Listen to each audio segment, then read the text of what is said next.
Bismillah, alhamdulillah, urmatlı Müslüman bir tuğanlar, barınızlarga birinciden kirip kelgen Kurban Ayt bayramыңыздар marek bolsun. Mamleketimizde tınçlık, turuqtuluk, жақшылық, her bir iyi bölöde iman, Allah'ın berekesi, kıyamet günleri cevap dursun. Urmatlı Müslüman bir tuğan, uluk gündörde turabız.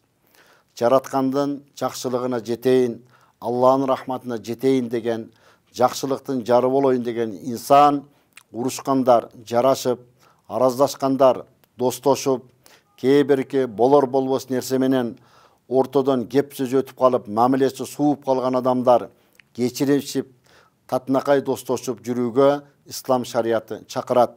Oşon üçün urmatlı Müslüman bir tuğandar, Peygamberimiz sallallahu aleyhi ve sellem ar dayım жалпы ümmetті ынтымаққа, биримдикке, достукка жана Аллага баш ийүүгө чакырган.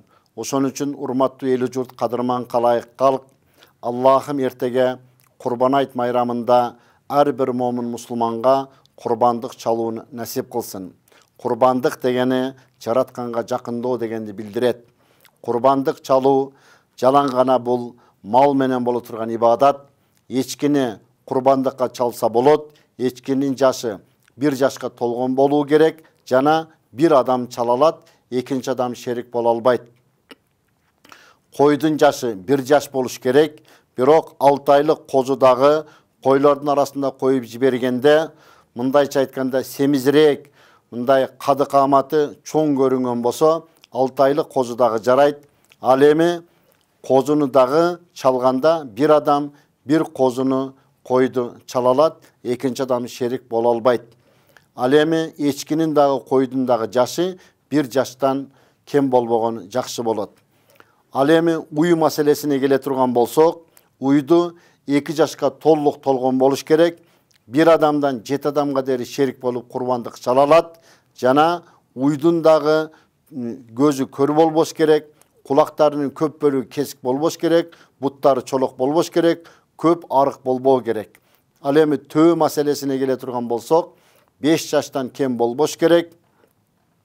Bir адамдан 7 адамга дери шерик болуп чалууга шарият уруксат берет. Жана 8 адам шерик болсо болбойт.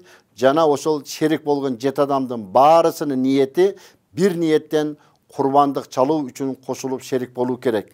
Кайсы бири курбандык чалбоо ниетинде кошулса, ал курбандыкка жарабай калат. Ошон үчүн урматтуу эли журт, Пайгамбарыбыз саллаллаху алейхи ва саллам ушул 2 айт майрамында 30 күн орозодон кийин Рамазан айт майрамында жалпы ажылар бүгүн Арафа күнүндө Арафат тоосунда топтолуп дуа тилек боло турган тилектер кабыл боло турган мезгилде жалпы үммөттү ынтымакка, биримдикке чакырган. Мамлекеттин тынчтыгы биздин чоң байлык. Аллахым мамлекетибизде тынчтык болсун, береке, достук, иман, жақшылық бола берсин. Жалпыңыздарды Курбан Айт майрамыңыздар куттуу болсун деп куттуктаймын. Ош шаардык казыятынын атынан ассаламу алейкум ва рахматуллахи таала ва баракатух.